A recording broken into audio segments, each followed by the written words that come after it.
Kinshasa et les Nations Unies ne parlent pas le même langage au sujet de l'achat des armes par son ministre des Affaires étrangères. La RDC a fait savoir il y a peu, quelques semaines donc, qu'elle ne pouvait réceptionner des armes nouvellement achetées au motif que le pays serait frappé par un quelconque embargo par les Nations Unies. Le Conseil de sécurité des Nations Unies, lui, persiste. Elle n'interdit pas à la République démocratique du Congo d'acheter des armes pour protéger l'intégrité nationale et faire face notamment à des groupes armés nationaux et étrangers. Jean-Michel Dumont, officier des affaires politiques de la MONUSCO, précise que la RDC n'est plus concernée par un quelconque embargo sur les armes, mais plutôt par un régime de notification d'armes. C'est le premier dossier. Dans les semaines qui viennent, les troupes kenyanes vont donc arriver en République démocratique du Congo pour appuyer nos forces armées afin d'attaquer de la manière la plus efficace qui soit ce problème de terrorisme et de violence à l'est de notre pays. Dans le périmètre de la cité de Kibumba, dans la province du Nord Kivu, les forces armées de la République démocratique du Congo tentent de contenir l'avancée de rebelles du M23 soutenus par l'armée rwandaise. Dans ces combats, la FARDC a entreçu l'appui de l'armée kenyane pour défendre la ville de Goma, cible du groupe terroriste.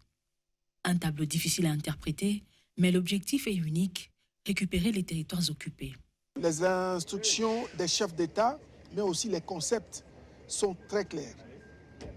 Les amis du Kenya sont ici en mission purement offensive. Mais l'armée congolaise apparaît faible face à l'offensive ennemie, une évidence à première vue, mais pas vraie en réalité. Les forces loyalistes congolaises font face en interne à plusieurs maux dont la logistique qui fait défaut. Elles représentent même la plus grande difficulté des FARDC, quand bien même elles regorgent en son sein des hommes hyper motivés pour défendre l'intégrité du territoire national. Nous avons un mandat à accomplir, c'est de travailler avec nos collègues des FARDC pour éradiquer les forces négatives. L'armée congolaise manque des équipements adéquats pour se défendre. La communauté internationale va encore plus loin. Selon le secrétaire général des Nations Unies, le M23 est plus équipé que le FARDC. Ce qu'il faut, à mon avis, et c'est l'essentiel, c'est de trouver une discussion sérieuse entre le Congo, le Rwanda et l'Ouganda pour qu'on puisse avoir une perspective conjointe pour éviter cette permanente situation qui nous fait toujours, quand on a un progrès, venir en arrière. Et pour justifier cette incapacité de l'armée loyaliste sur terrain, le gouvernement congolais pointe du doigt cette communauté internationale qui l'a frappé d'un embargo sur les armes. Il n'y a aucune raison objective aujourd'hui qui fasse qu'on nous maintienne dans une situation d'un pays sur lequel pèse une hypothèque de méfiance. Lors d'une visite à Kinshasa, la commission des sanctions du Conseil de sécurité des Nations Unies a balayé d'un revers de la main les arguments de la RDC sur ces prétendus embargos sur les armes. Ce qui est important pour nous, c'est d'avoir des informations actualisées et les mettre à la disposition du Conseil de sécurité et tous les autres agences compétentes des Nations Unies pour que, en temps voulu, n'est-ce pas, que les décisions puissent être prises de façon éclairée en connaissant exactement ce qui se passe sur le terrain. Pourquoi les FARDC sont-elles moins équipées? Qu'en est-il réellement de ces prétendus embargos des armes imposés à la République démocratique du Congo? Il faut d'abord scruter la résolution 2641 prise par le Conseil de sécurité de l'ONU de maintenir la RDC sous le régime de notification sur l'achat des armes. L'État congolais a tout à fait joui de ses pleins droits de acheter du matériel militaire avec comme unique condition que c'est les vendeurs, donc l'État vendeur ou la société vendeur, oui, qui doit notifier le Conseil de sécurité lorsque une telle transaction se fait. Donc, Mais pour cela, remontons dans les années sombres de la RDC, où le pays faisait face à une multiplicité de groupes armés qui sévissaient dans sa partie orientale. Pour empêcher ces forces négatives de continuer à s'aimer peines et désolations, les conseils de sécurité s'étaient résolus à imposer un embargo sur les armes uniquement aux groupes armés. Cependant, parmi ces groupes figuraient ceux qui étaient créés et équipés par le gouvernement congolais pour résister face aux groupes étrangers. Face à cette situation, la communauté internationale a imposé à la République démocratique du Congo l'obligation de notification avant l'achat de toute arme. Ce processus, tout ce qu'il fait, il peut éventuellement décourager les vendeurs de vendre à la RDC parce que justement, il y a des questions de réputation, il y a des questions de rapportage qui doivent se faire du côté des vendeurs. En même temps, il faut aussi savoir que la notification se fait aussi pas toujours. Donc il y a eu plein de cas où cette notification n'a pas été faite dans les derniers 15-20 ans. Devant ces faits, rien n'empêche le FARDC de s'équiper de toutes sortes d'armes conventionnelles de son choix. Elle n'est pas le seul pays dans ce registre. L'on peut également citer la RCA. Avec ses 15 membres au Conseil de sécurité des Nations Unies, aucun pays membre n'avait voté contre ce régime de notification, ni la Chine, ni la Russie. Le monde de commerçants, de marchands d'armes et tout, il est frileux. Personne ne veut avoir de problème avec les Nations Unies. Et il y a un cas qui se produit maintenant au moment où je vous parle. Je ne vais pas donner des détails. Au moment où je vous parle, nous sommes dans cette situation-là où ce qui a été acheté ailleurs, le matériel militaire, venait vers ici, mais en cours de route, le transporteur a dit non, ça ne peut pas arriver en RDC. Au-delà de ces plaidoiries, le gouvernement congolais devrait relancer de toute urgence la mise en œuvre d'un plan pragmatique de réforme de l'armée afin de mieux la professionnaliser, la structurer et la rendre opérationnelle au combat. Elle devrait également accélérer l'implémentation du plan d'action national de contrôle et de gestion des armes légères et des petits calibres. L'objectif étant d'éviter que ces armes se retrouvent, comme dans la plupart des cas, entre les mains des groupes rebelles et surtout des groupes terroristes qui écument la partie orientale de la RDC.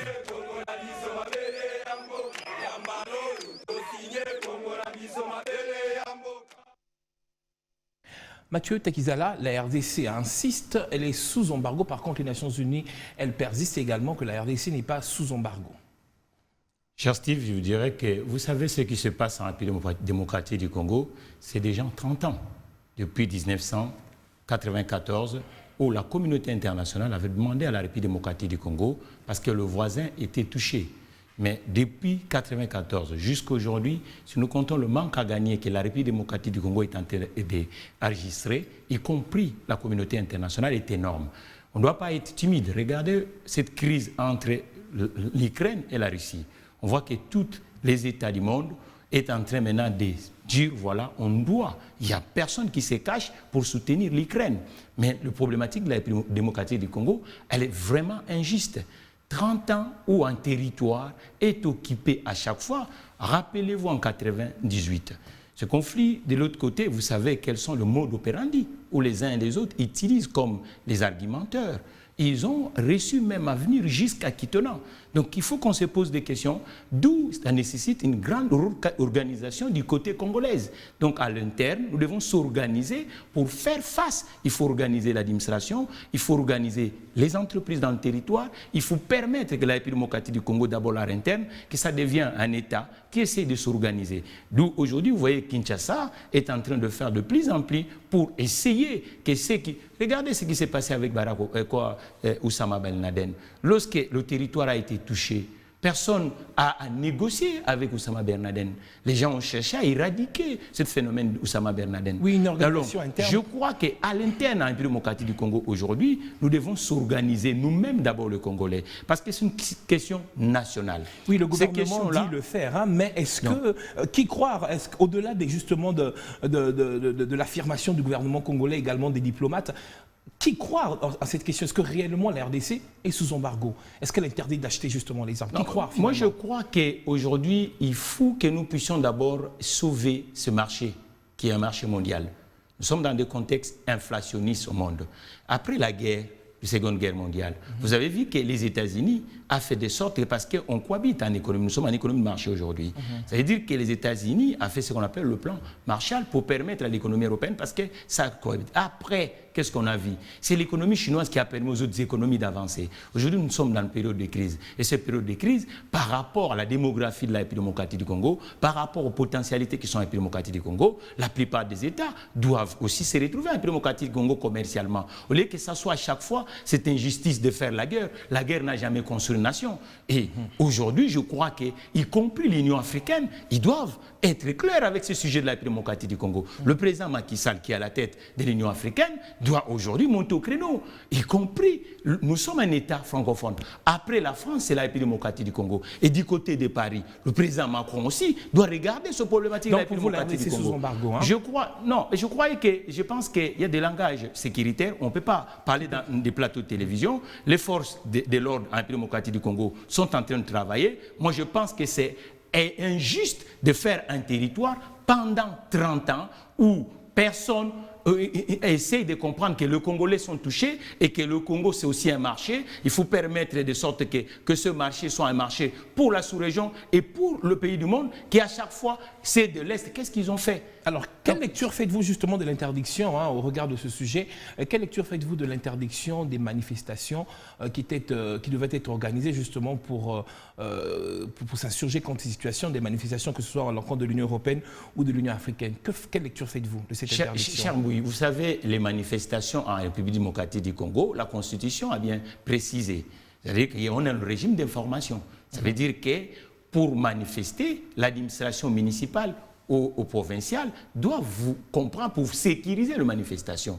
Et parce qu'à chaque manifestation, ça peut aussi déborder. Mais quand on manifeste, il ne faut pas empêcher aussi celui qui fait l'activité commerciale ou professionnelle d'être étouffé. Donc à chaque fois, il faut l'information pour que ces manifestations soient régulées. Donc automatiquement, si l'autorité urbaine trouve qu'il n'a pas la capacité de sécuriser la manifestation, il peut interdire, et ça s'est fait dans tout le pays du monde. C'est un droit pourtant manifester. Est-ce que vous trouvez que cette manifestation, c'est excessif quand même? On le fait dans l'espace public, cher Mbouy. On ne le fait pas dans la jungle. Et l'espace public est géré. Mais pas contre nous le avons pouvoir, des droits, nous avons des droits et des devoirs. C'est-à-dire qu'en étant avec des droits et des devoirs, automatiquement, il faut ce régime d'information et que l'autorité municipale ou provinciale puisse vous donner l'accès pour sécuriser ce genre de manifestations.